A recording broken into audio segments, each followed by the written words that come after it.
Hey Cannon family, I'm Dan Norris and I've been here for almost 20 years. Well, I do a lot of things and I've been known by many things here in my time. I've been called the minister of TP, I've been called the boiler room theologian.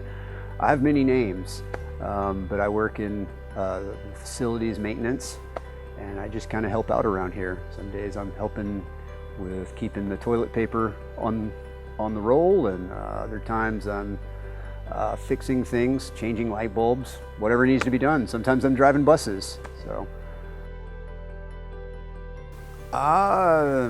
it can be anything. Like I said, it can be days where I come in and I'm looking at work orders to see what needs to be done.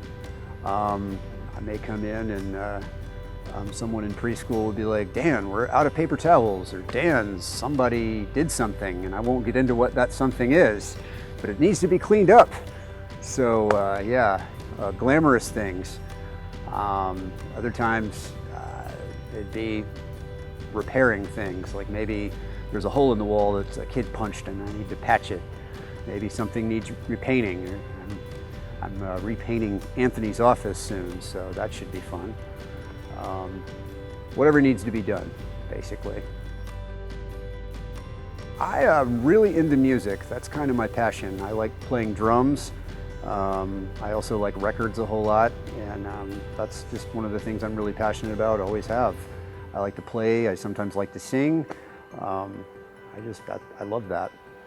And I also like being around kids. So I drive a school bus, that's my main gig. And I like volunteering with my youth group at church. And I love music, I love mentoring and teaching, so that's my passion, that's my heart. I actually can. This came to me today and I thought this is perfect. It's a little goofy, but it's good. When I first got this gig, there was a lady who was the head custodian. Her name was Becky Nicholas, and she asked me if I wanted this job.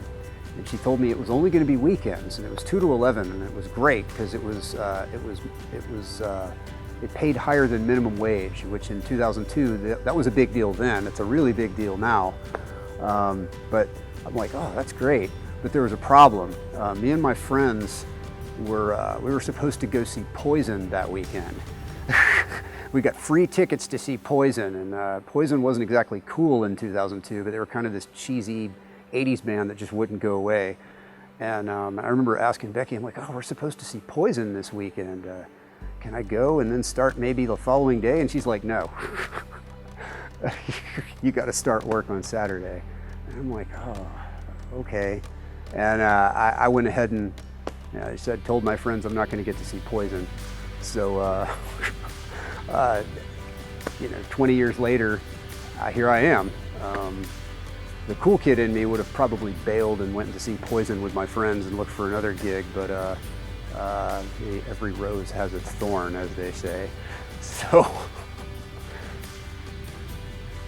like I said, I've been here for almost 20 years, and I've been here through some hard times, and there have been times where I've been crushed. I mean, really, I lost a lot. I lost my health while I was here a while back. Some of y'all know that. But it's one of those deals where God's worked through me, and I know He's worked in me. And I tell people that if God is bearing good fruit in you, sometimes He has to crush you to share that juice in you with other people. And that's exactly what He did with me. So.